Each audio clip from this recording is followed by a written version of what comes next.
Daniel, capítulo 5. Vamos fazer a leitura de todo o capítulo. Mais uma vez, vamos fazer essa leitura de modo alternado. É importante que todos participemos do culto público e da leitura pública da Escritura Sagrada. Leamos. O rei Belsazar deu um grande banquete a 1000 dos seus grandes e bebeu vinho na presença dos 1000.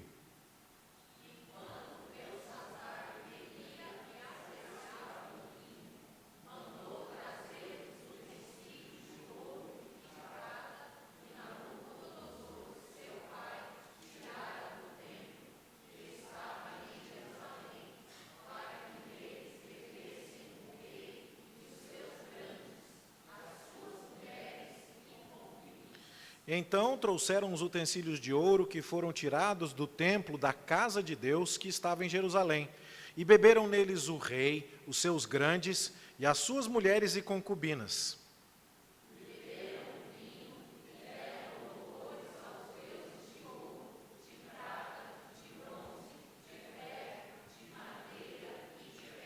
No mesmo instante apareceram uns dedos de mão de homem, e escreviam defronte do candeeiro, na caiadura da parede do palácio real. O rei via os dedos que estavam escrevendo.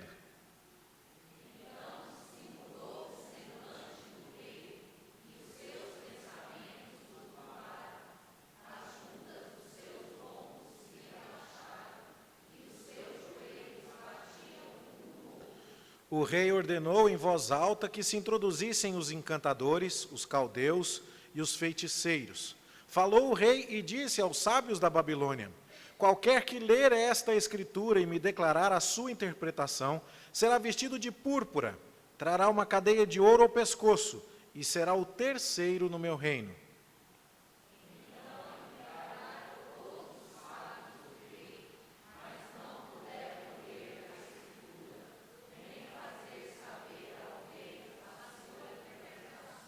Com isso se perturbou muito o rei Belsazar, e mudou-se-lhe o semblante, e os seus grandes estavam sobressaltados.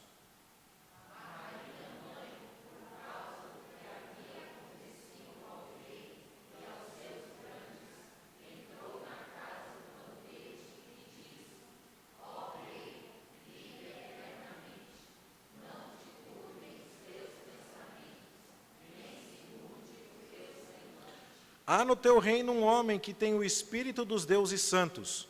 Nos dias de teu pai se achou nele luz e inteligência, e sabedoria como a sabedoria dos deuses. Teu pai, o rei Nabucodonosor, sim, teu pai, ó rei, o constituiu chefe dos magos, dos encantadores, dos caldeus e dos feiticeiros.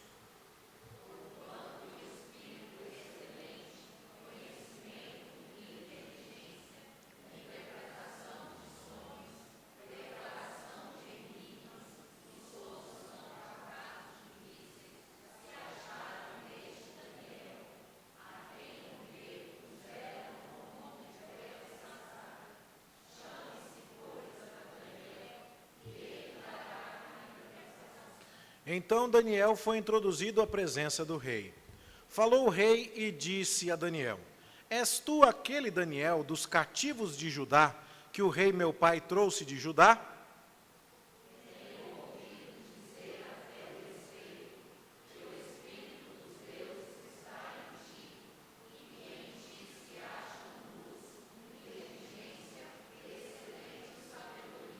Acabam de ser introduzidos à minha presença os sábios e os encantadores, para lerem essa escritura e me fazerem saber a sua interpretação.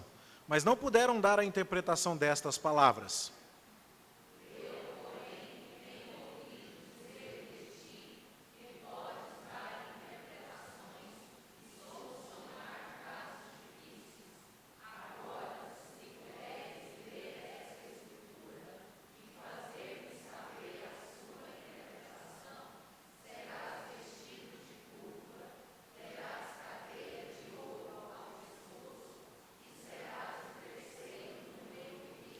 Então respondeu Daniel e disse na presença do rei: os teus presentes fiquem contigo, e dá os teus prêmios a outrem.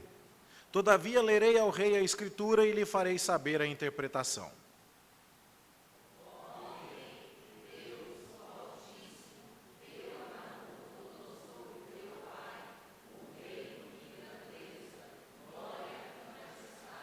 Por causa da grandeza que lhe deu, povos, nações e homens de todas as línguas tremiam e temiam diante dele.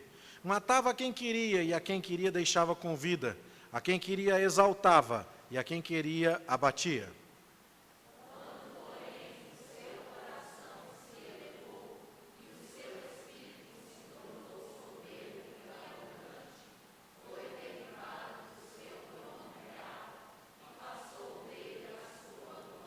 Foi expulso dentre os filhos dos homens. O seu coração foi feito semelhante ao dos animais, e a sua morada foi com os jumentos monteses. Deram-lhe a comer erva como aos bois, e do orvalho do céu foi molhado o seu corpo, até que conheceu que Deus, o Altíssimo, tem domínio sobre o reino dos homens, e a quem quer constitui sobre ele.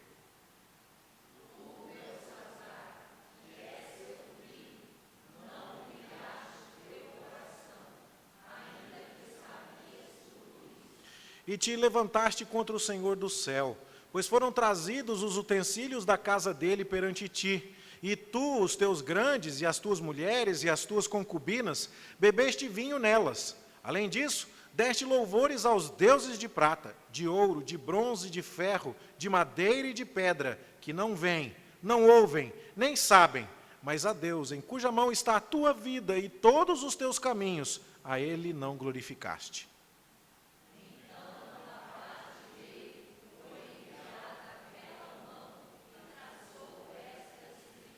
Esta, pois, é a escritura que se traçou, Mene, Mene, Tekel e Parsim.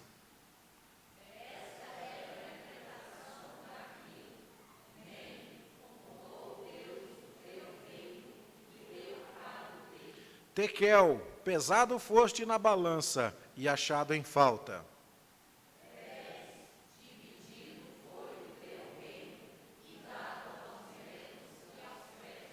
Então mandou Beltsazar que vestissem Daniel de púrpura e lhe pusessem cadeia de ouro ao pescoço e proclamassem que passaria a ser o terceiro no governo do seu reino.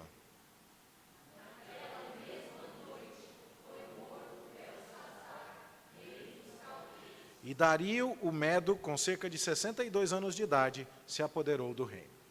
Que o Senhor nos abençoe no estudo da sua palavra nesta noite, meus irmãos. Tenho visto muita gente preocupada com os rumos do mundo. Participo de grupos de WhatsApp de colegas os mais variados. E em alguns deles, há aqueles que colocam aquelas notícias que, se você for ler todas, é capaz que você não durma. Sempre você descobre alguma coisa, alguma notícia de alguma embaixada, alguma bomba, alguma arma, alguma trama política, alguma propina, algum esquema de perseguição aos cristãos, alguma outra coisa que nos faz perguntar, agora o mundo acaba. E o que podemos encontrar na palavra de Deus para tranquilizar o nosso coração em dias como os nossos? Por favor, me entenda bem. Há pessoas que estão muito tranquilas e felizes com o rumo que o mundo está tomando, e isso é confiar em homens. E há pessoas que estão muito apavoradas com os rumos que o mundo está tomando, e isso é não confiar em Deus. E o texto bíblico aqui de Daniel vai ser um grande incentivo para que eu e você, quer estejamos muito tranquilos com o mundo ou muito apavorados, nós entendamos que está tudo absolutamente sob controle. Daniel tinha cerca de 14 anos quando foi arrancado de sua família. Ele tinha linhagem nobre. Era um moço que estava sendo treinado nos palácios de Judá para ser um conselheiro real.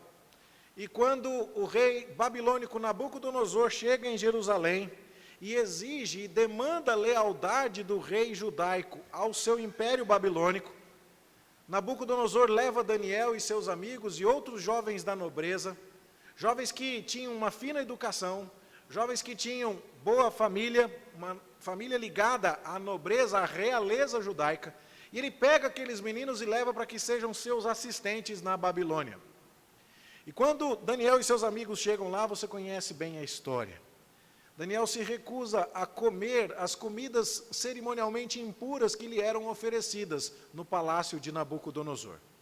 O texto do livro do profeta Daniel não dá muito detalhe sobre por que aquela comida não era apropriada, mas é muito claro em dizer que Daniel recusou se contaminar com as iguarias do rei. E ali começa uma espécie de luta de poderes.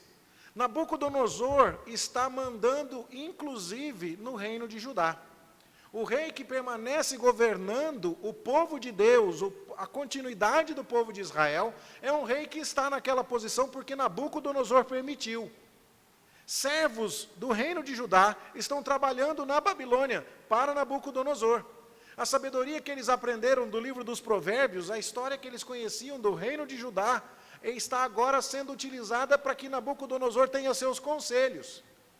E agora o nome daqueles jovens que tinha toda a sua conexão com Deus, Daniel se chama Daniel porque esse nome significa Deus, é o meu juiz. E agora Nabucodonosor vai mudar o seu nome para Beltesazar, em honra a Bel ou Marduk, a principal divindade babilônica. E agora fica um conflito. Quem é o grande rei? Quem é que manda aqui? E para que fique claro que o que acontece com o povo de Judá não é porque Deus perdeu o poder, não é porque Deus perdeu o interesse no seu povo, mas é porque Deus está disciplinando um povo que se recusou a adorá-lo corretamente. É porque Deus está aplicando as maldições da aliança. Deus deixa 3 dos 4 maiores profetas de todo o Antigo Testamento em plena atividade e ao mesmo tempo. Jeremias está em Jerusalém dizendo: o que acontece é a disciplina de Deus sobre o seu povo idólatra. O melhor que podemos fazer é receber a disciplina do Senhor e nos sujeitarmos aos castigos que fizemos por merecer.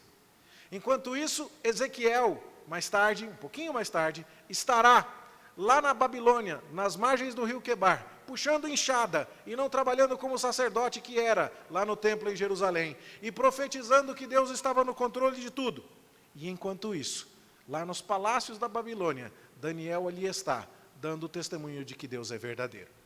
Ele não come da comida do rei, ele não se abastece com aquilo que de melhor a Babilônia pode produzir, e ainda assim, ele é mais sábio, 10 vezes mais sábio do que todos os outros que estão ao seu redor. Há um testemunho que já é dado ali. A verdadeira sabedoria, o verdadeiro conhecimento, pertence ao único Deus, o Deus dos judeus. E aí então no capítulo 2, cuja leitura fizemos em parte já na liturgia, você vê que Nabucodonosor tem um sonho, e ele deseja que seu sonho seja interpretado. Mas ele desconfia das interpretações fantásticas que poderiam ser inventadas por seus, abre aspas, sábios. Uma vez que o sonho é contado, você pode inventar qualquer interpretação. Então, completamente inseguro quanto às sabedorias que possivelmente existe, mas provavelmente não existe em seus sábios, ele estipula que agora os seus consultores devem contar o sonho, inclusive, e depois a interpretação.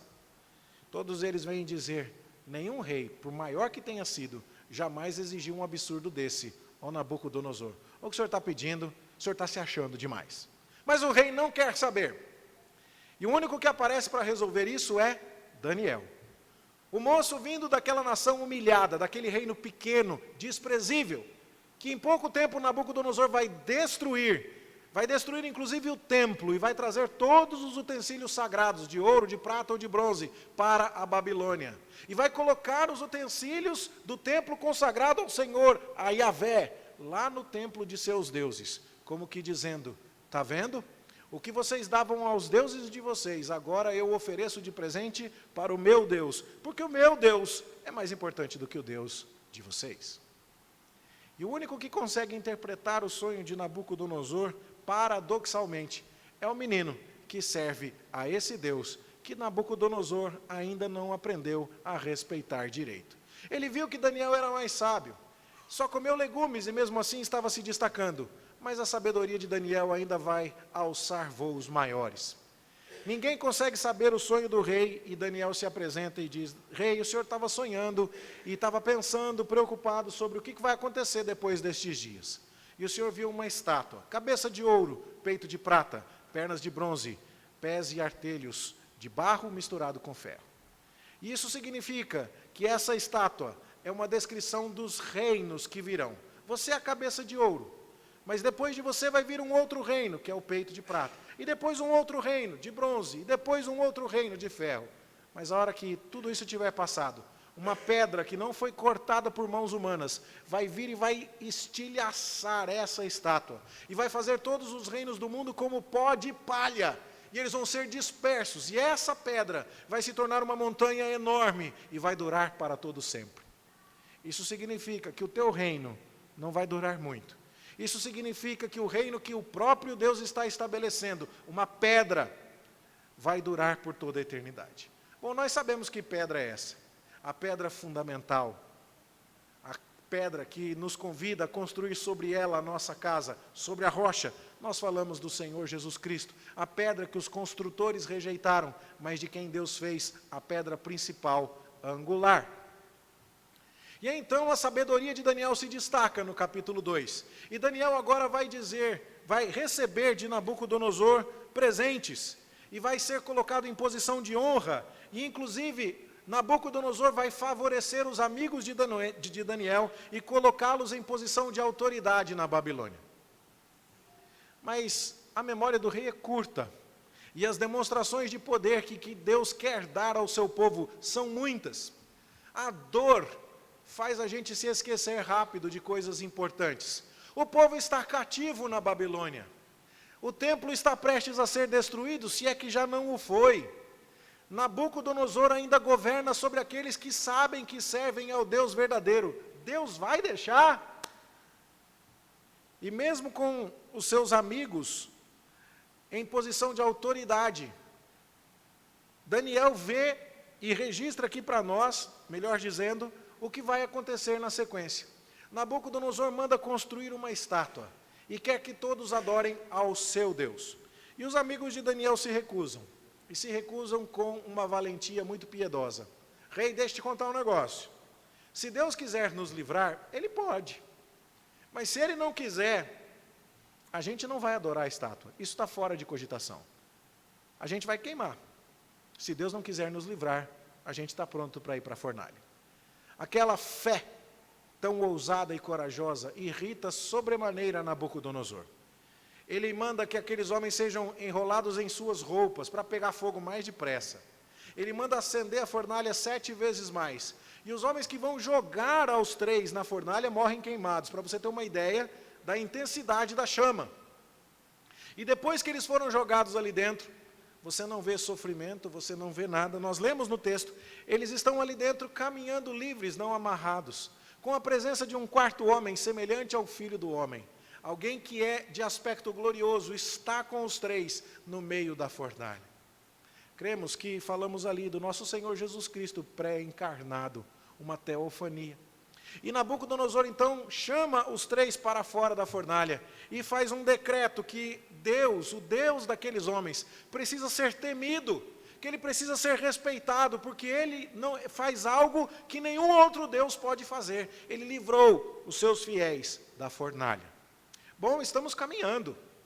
No capítulo 1, Daniel não comeu as iguarias do rei, só comeu legumes e se destacou. Mas Nabucodonosor ainda não enxergou bem. No capítulo 2, Daniel interpretou o sonho que ninguém mais foi capaz de interpretar. E Nabucodonosor deu honrarias a Daniel e aos seus amigos. Mas no capítulo 3, Nabucodonosor parece meio esquecido e quer forçar os amigos de Daniel a cometerem idolatria.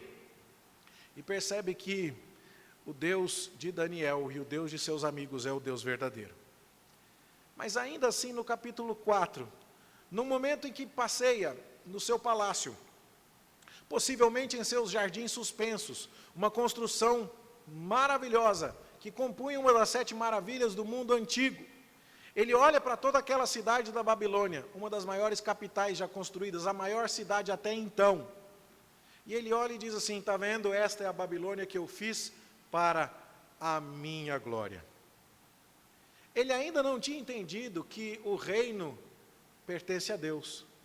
Ele ainda não tinha entendido direitinho o que Daniel falou lá na visão do capítulo 2.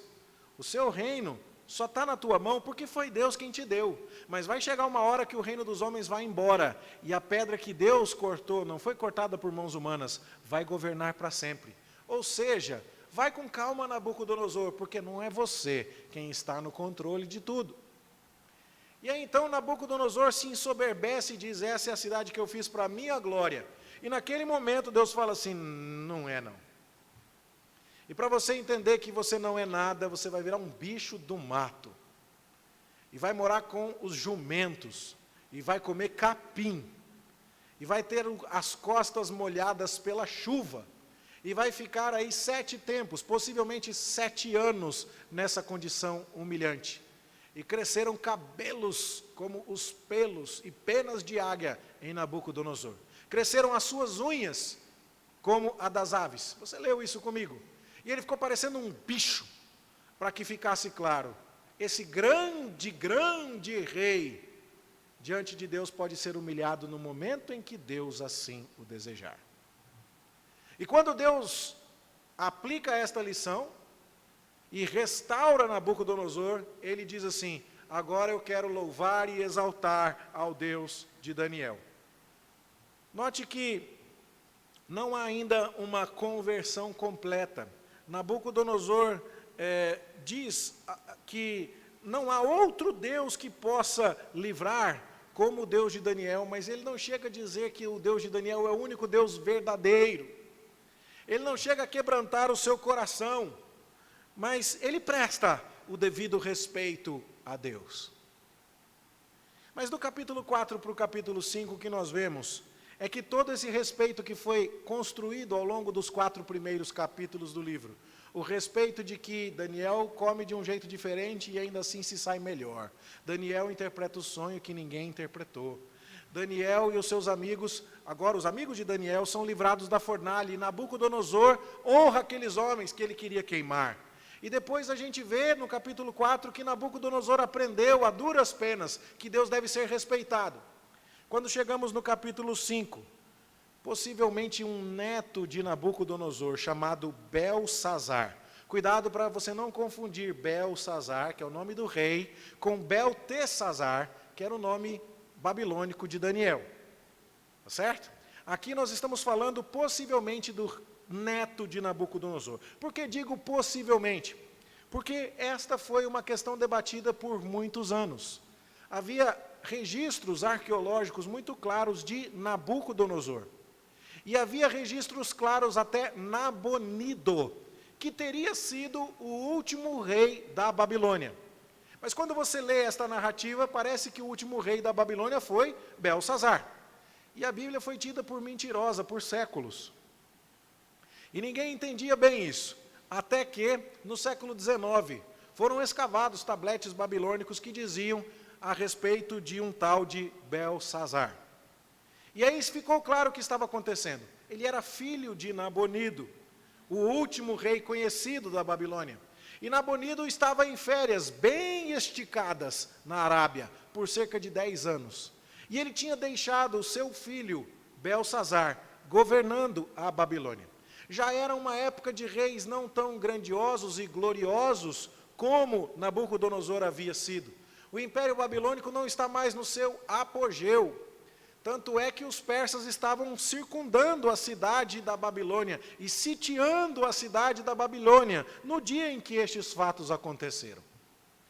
E esse filho de Nabonido casado com Nitócris, uma filha de Nabucodonosor, portanto Nabonido era o genro de Nabucodonosor, e ele então teria sido o último rei da Babilônia, mas ele sai de férias, umas férias bem compridas, e ele deixa o seu filho Belsazar ali. É por isso, inclusive, que Belsazar diz que quem interpretasse a escrita na parede seria o terceiro no reino. E por que o terceiro? Porque ele mesmo era só o segundo. O primeiro era o pai dele, o tal do Nabonido. Mas durante muito tempo as pessoas duvidaram disso. Até que a arqueologia mostrou o que a gente não precisa de descobertas arqueológicas para saber. Que a palavra de Deus é verdadeira. E que Deus está falando aquilo que realmente aconteceu.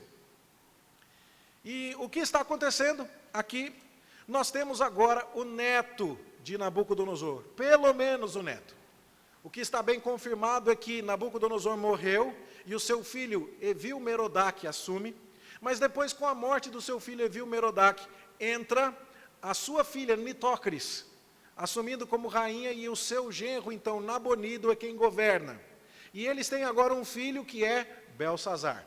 Então nós estamos falando agora do avô, Nabucodonosor, que virou bicho do mato, que jogou os amigos de Daniel na fornalha, que baixou um decreto dizendo que Daniel deveria ser honrado e que o Deus de Daniel deveria ser temido, porque ele interpretou os sonhos do rei. E a Nitocris, a rainha mãe, que entra em cena no meio da conversa aqui, deveria ser uma menininha, quando o pai dela teve o seu sonho interpretado. Ela podia já ser uma moça, quando o seu pai virou um bicho do mato e passou 7 anos comendo capim. E ela sabia, portanto, quem era esse Daniel. Só que o tempo agora já passou. Nós estamos falando do neto de Nabucodonosor no governo. E aqui agora nós não estamos mais falando de um Daniel jovenzinho. Quando estas coisas acontecem, Daniel tem cerca de 80 anos de idade. E ele agora já é um velho. E, inclusive, parece-nos que ele não tem mais uma posição de destaque no reino. Porque é dito aqui que deve ser chamado esse homem porque ele está esquecido. E a rainha diz que o seu pai Nabucodonosor, e para que fique claro, era o avô Nabucodonosor, mas isso se chama de pai na língua antiga, porque pai é o nome para o teu ascendente. Qualquer pessoa que vem antes de você, seja seu pai, seu avô, seu bisavô, seu tataravô, é chamado de teu pai nas línguas antigas. E ali então, o teu avô, para colocar aqui já mais pronta a nossa reflexão, teu avô colocou esse homem como líder, mas agora ele não é mais. Pode ter sido no reinado de Evil-Merodach, pode ter sido no reinado de Nitocris, com o seu marido Nabonido. Em algum momento Daniel deixou de ser o chefe e deixou de estar em evidência. Mas agora, nesse momento de aperto, ele é chamado. Não, o império já não é mais o mesmo. A glória de Nabucodonosor já não é mais a mesma. E como é que nós sabemos disso? Pelos relatos históricos. Não há nenhuma evidência arqueológica que nos mostre que, sob o reinado de Belsazar ou de Nabonido, a Babilônia tenha tido uma centelha da glória que teve nos dias de Nabucodonosor. Talvez por isso, Belsazar precisa se exibir. Talvez por isso, ele precisa fazer panca de bonito. E talvez por isso, ele vai dar um grande banquete a 1000 dos seus grandes, quando a cidade está sitiada pelos persas. Vê se isso é hora de dar banquete, vê se isso é hora de fazer festa desse tamanho. Mas, ele quer fazer isso. E o texto vai dar destaque à ideia dos 1000. Um banquete grandioso para um rei nada grandioso. E enquanto ele está bebendo e apreciando o vinho, e possivelmente já alcoolizado e debaixo do efeito da fermentação aqui, ele manda que se busquem os utensílios de ouro e prata que Nabucodonosor tinha tirado de Jerusalém. Note, ele está fazendo exatamente aquilo que o seu avô tinha dito para não fazer. Não brinca com esse Deus. Faz isso não. Esse Deus pode livrar como nenhum outro Deus pode. Esse Deus me colocou para comer capim, até que eu aprendesse que ele é grande. Esse Deus tirou os 3 amigos de Daniel da fornalha. Respeita esse Deus. Mas Belsazar, num desprezo pela história, num afã de demonstrar grandeza, numa atitude de alguém que provavelmente está querendo dizer que é alguma coisa, quando na verdade não passa de uma sombra ofuscada de seu avô, ele quer agora debochar daquilo que seu avô respeitou. E ele manda que sejam trazidos os utensílios. Então o verso 3 diz que são trazidos os utensílios tirados da casa de Deus. Note que as palavras aqui são escolhidas. Esses utensílios vieram da casa do Senhor, que estava em Jerusalém. E eles foram dados para os grandes com as suas mulheres e concubinas. E veja o verso 4. Eles beberam o vinho e deram louvores aos deuses de ouro, de prata, de bronze, de ferro, de madeira e de pedra. Note que o nome dos deuses não é mencionado. Não é dito que se trata de Marduk, de Bel ou de qualquer outra divindade. Só é dito assim, é Deus de madeira, é Deus de ferro, é Deus de pedra. Você entende isso? Quando você tem desprezo por alguém, você se recusa a falar o nome daquela pessoa. Você fala, aquela lá, você não conhece. Meu avô se casou de novo 3 meses depois que a minha avó tinha morrido. 54 anos de casado.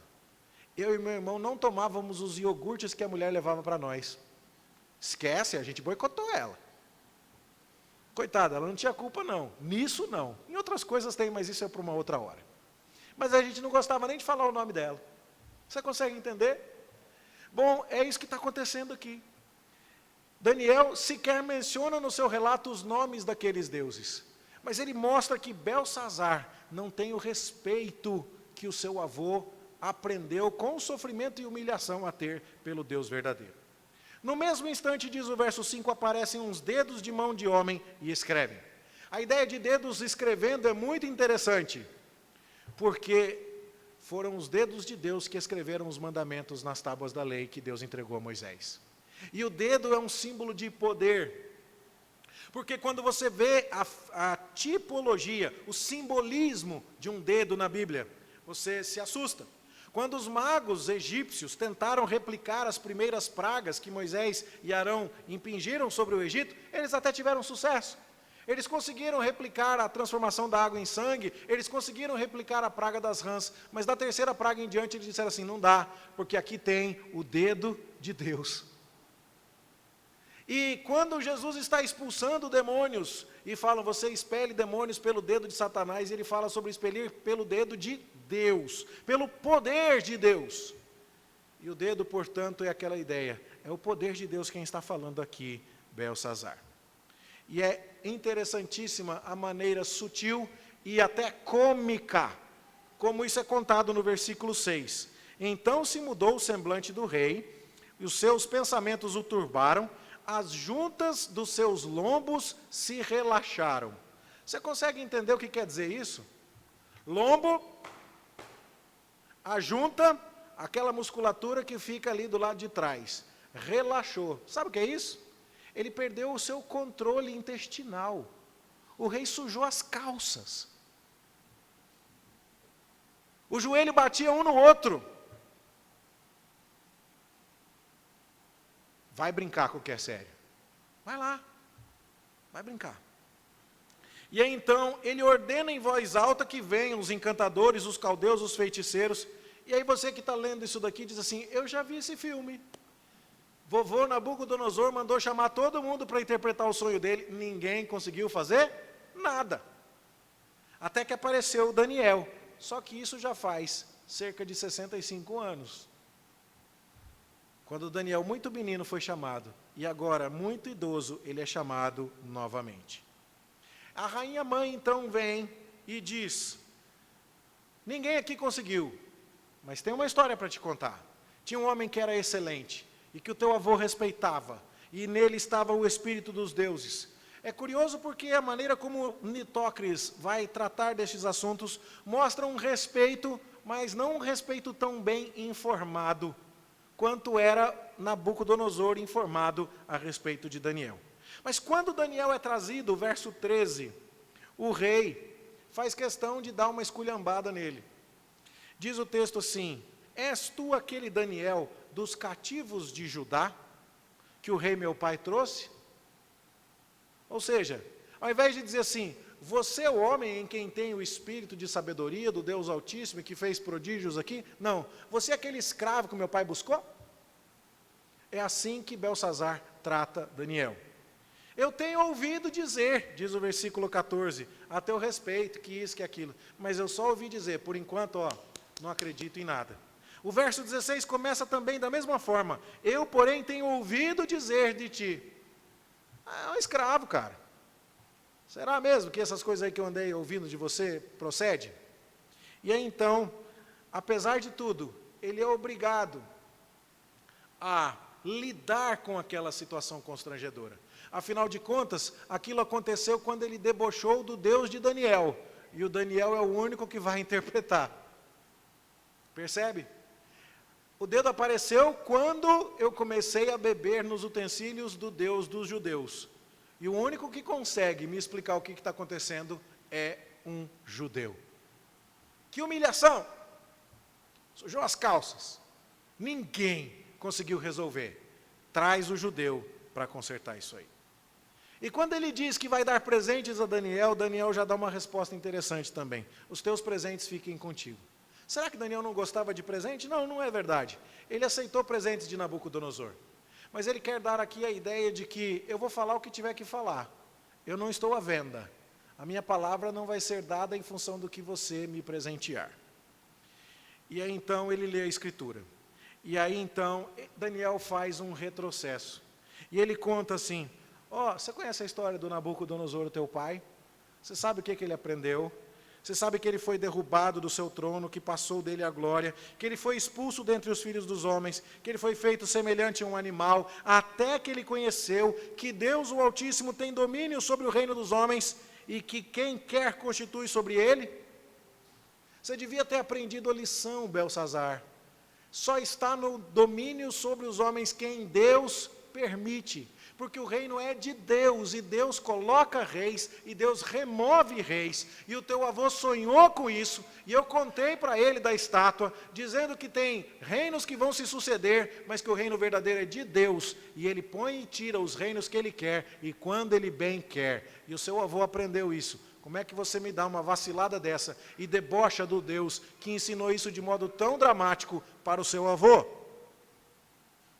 Por isso o verso 22 diz assim, tu, Belsazar, que é seu filho, não humilhaste o teu coração, ainda que sabias tudo isso, dando a ideia de que ele tinha o dever e provavelmente a consciência de todos esses fatos, como um descendente real legítimo. E te levantaste contra o Senhor do céu, pois foram trazidos os utensílios da casa dele perante ti, e tu e os teus grandes e as tuas mulheres e tuas concubinas, bebestes vinho neles. Além disso, destes louvores aos deuses de prata, de ouro, de bronze. Note, novamente, nenhum nome de Deus. Só dizendo que aqueles deuses eram feitos de metal. Não eram deuses vivos, não eram deuses verdadeiros. Eram criaturas completamente inanimadas. Então há aqui três pecados de Belsazar. O primeiro, o do sacrilégio ou da blasfêmia. Ele traz os utensílios de Deus para zombar de Deus.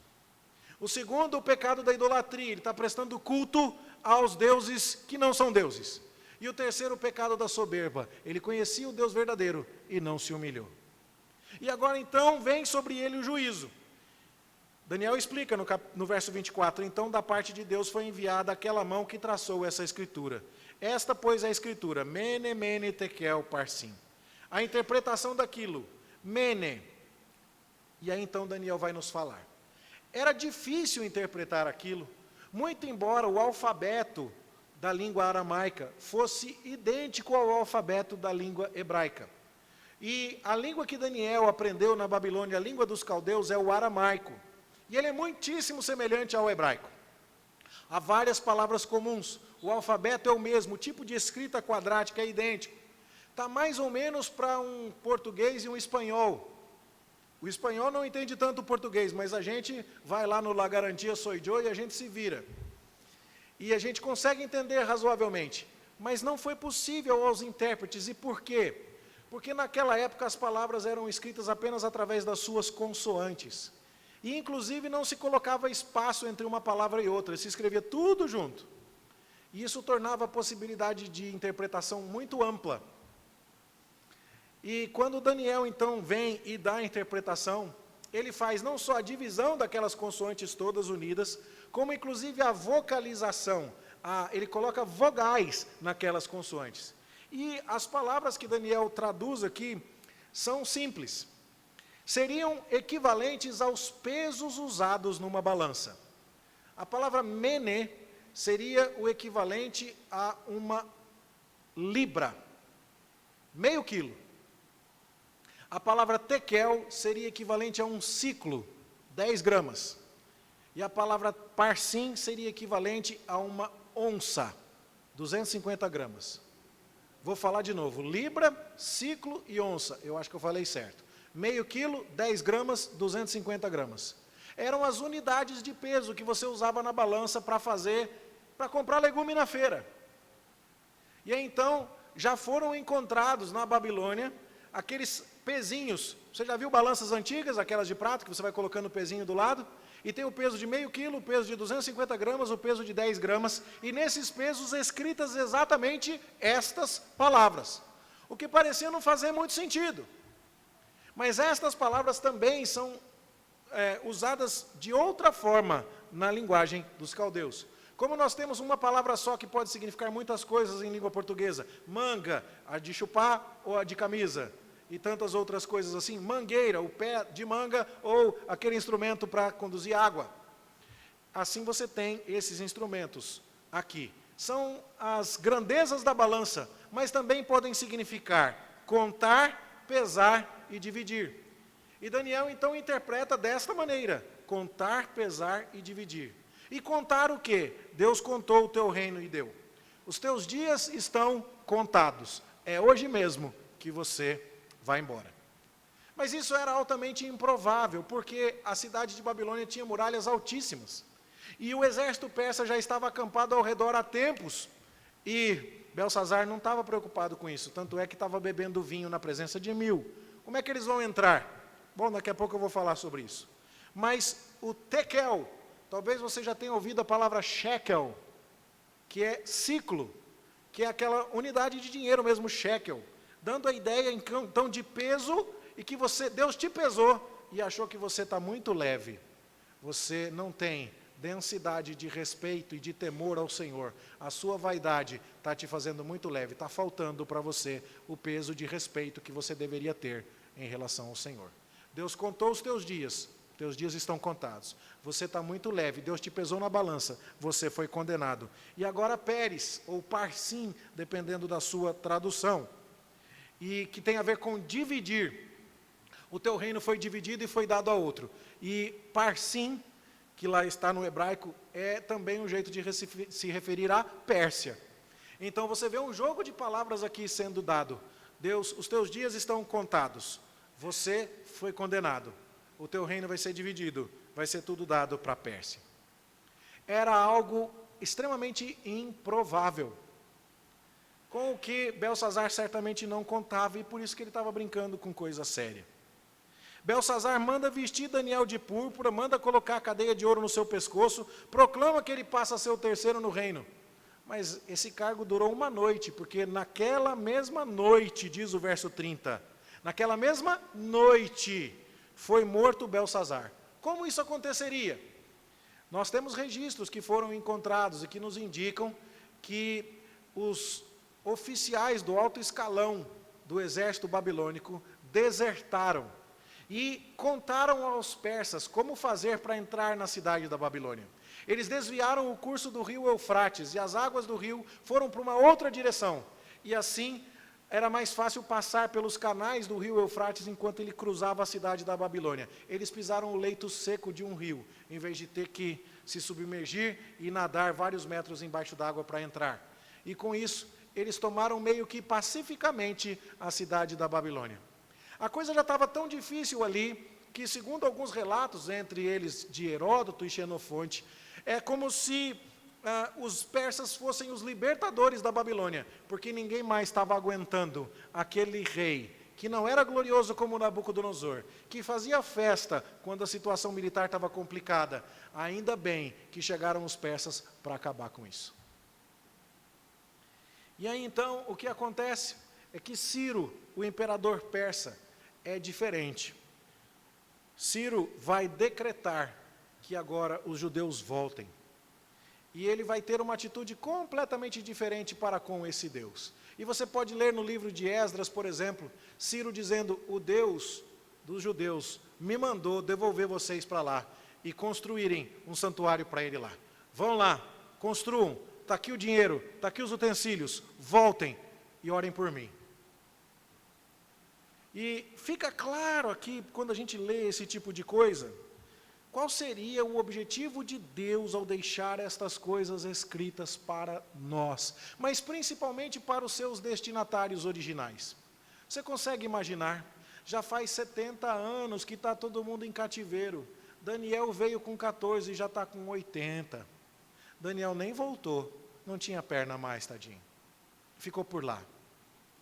há registros de sua sepultura lá na Pérsia.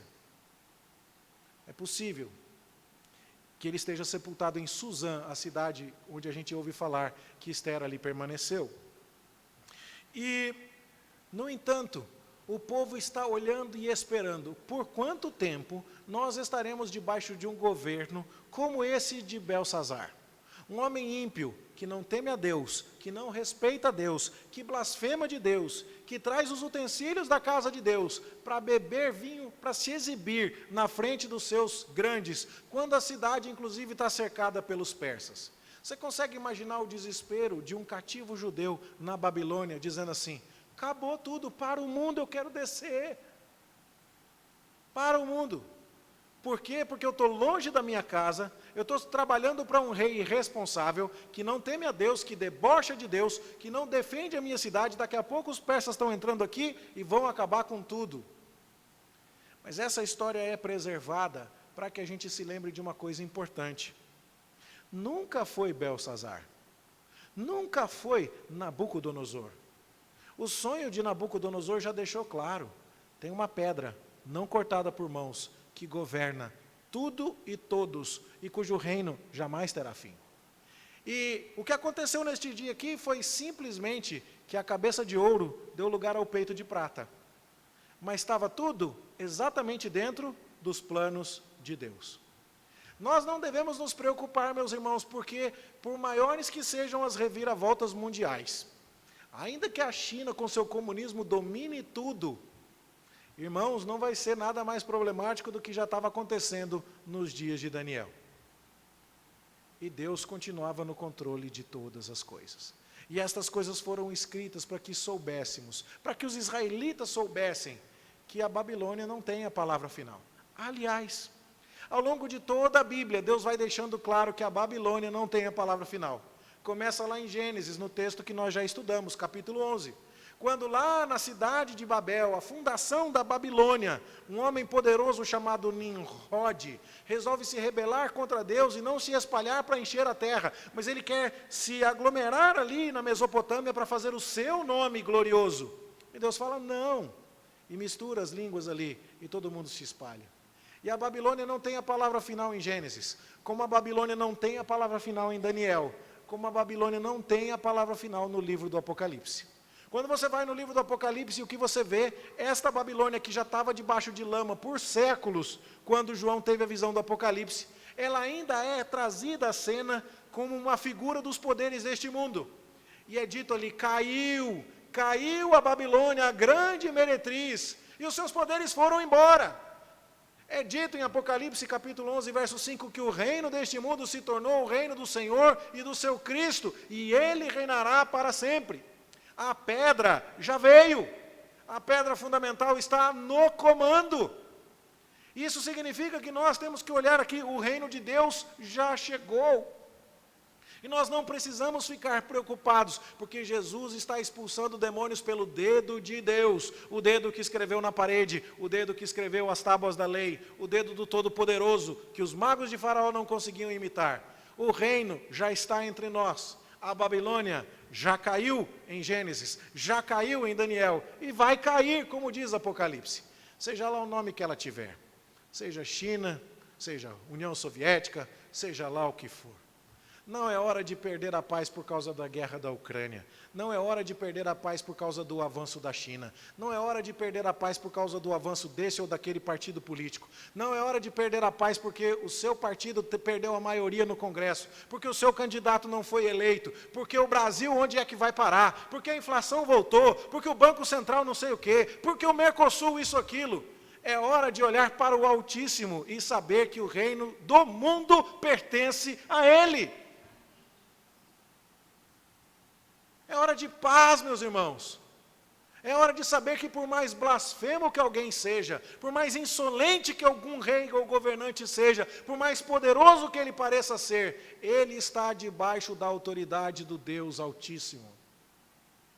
A gente tem que lembrar disso, para não se entregar ao desespero, para não se entregar ao derrotismo, para não se entregar à dor, à amargura. Deus estava muito preocupado com o seu povo e deixou Daniel lá dando um testemunho enorme. E Daniel, com esses 80 anos, ainda vai passar um tempão trabalhando na Pérsia.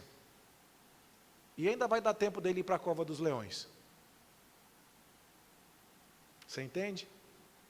E ele vai para a cova dos leões e coloca uma pedra na tampa da cova.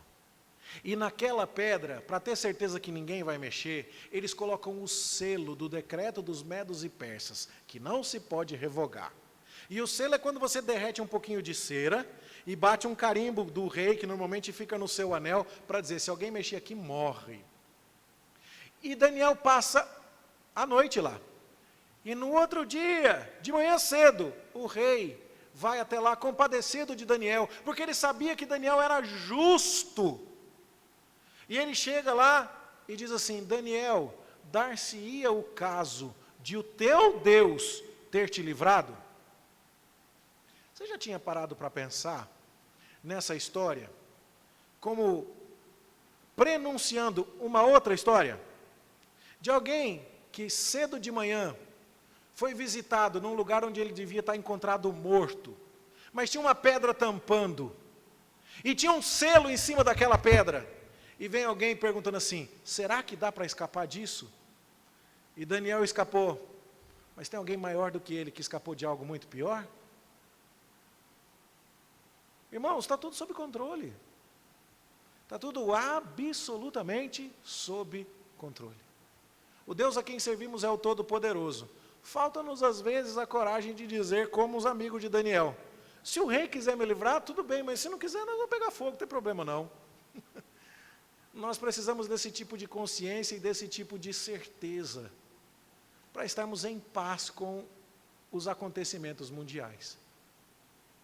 Irmãos, não vai melhorar não, do ponto de vista humano não vai. Mas você leu algum versículo aqui, Daniel descabelando e dizendo, agora já era, agora acabou. Não.